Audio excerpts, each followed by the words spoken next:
For more on Greece, I spoke to Paolo Mauro, Senior Fellow at the Peterson Institute for International Economics here in D.C., and I began by asking what these latest developments mean and who the crisis would affect the most.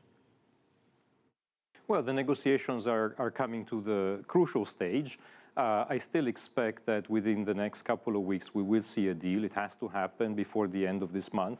My expectation is that it will happen 10 minutes before midnight, as is often the case in very difficult negotiations. But, you know, we are at the stage where everything is possible, and while this remains my baseline scenario, it's normal for all of the various players to start thinking about what could happen. So a little rewind for our viewers. The last time we were at this stage, there was a debt payment that was due, and the solution essentially at that time was to combine all the debt payments and make it due at the end of June. Indeed, and that's where we are, yes. And that's where we are now. But the demands haven't changed from really either side.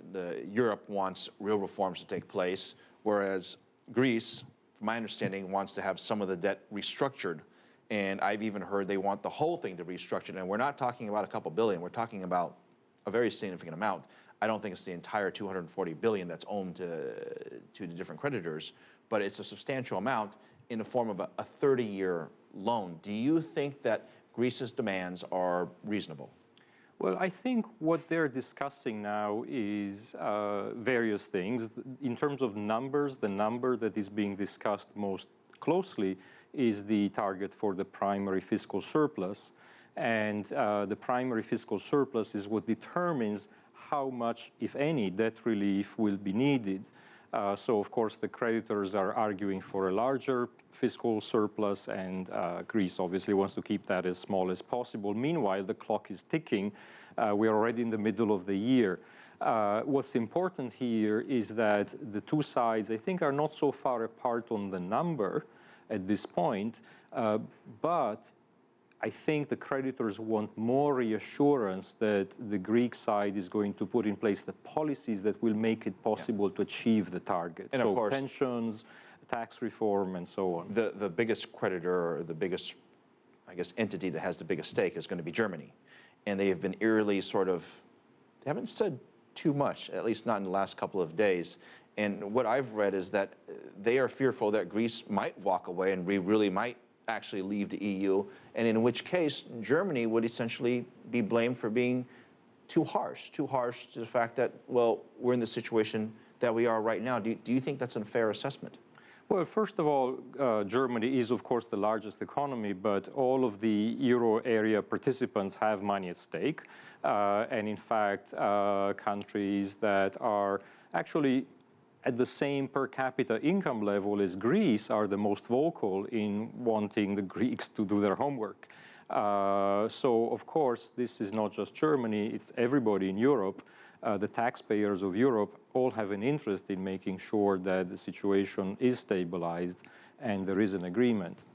The markets, the global markets, not a huge reaction, but they've been a little nervous. We saw a couple down days, at least in the global markets overall. But I think there is a sense of sort of cautious optimism that a deal will get done. I think what we will see in the next few weeks is some degree of market turbulence, and we will see higher swings up and down depending on how the negotiations are going. I think that you will see the largest swings actually on the Greek market, maybe a little bit in Europe. I don't expect this to have much implication for the rest of the world. If I told you that Greece decided to walk away from the table and say, all right, we don't agree to any of this, we're just going to go be our financially independent self, and we're going to walk away from the euro altogether, what do you think your reaction would be? Well, I think the greatest cost would be, unfortunately, borne by the Greek citizens. I think it would be worst for the Greek economy. There would be some market turbulence in Europe, maybe. There would be lower GDP in Greece, and therefore, ultimately, the European taxpayers would take a little bit of a loss, but it's much more diffuse because Greece is such a small portion of the Eurozone. So regrettably, I think the ones who have the most at stake at this point are the Greek citizens, and those are the ones who have already suffered the most of the situation. By the way, all of this uncertainty is taking a toll on the Greek economy. And that's actually quite sad to watch, because just a few months ago, things were looking up a little bit already.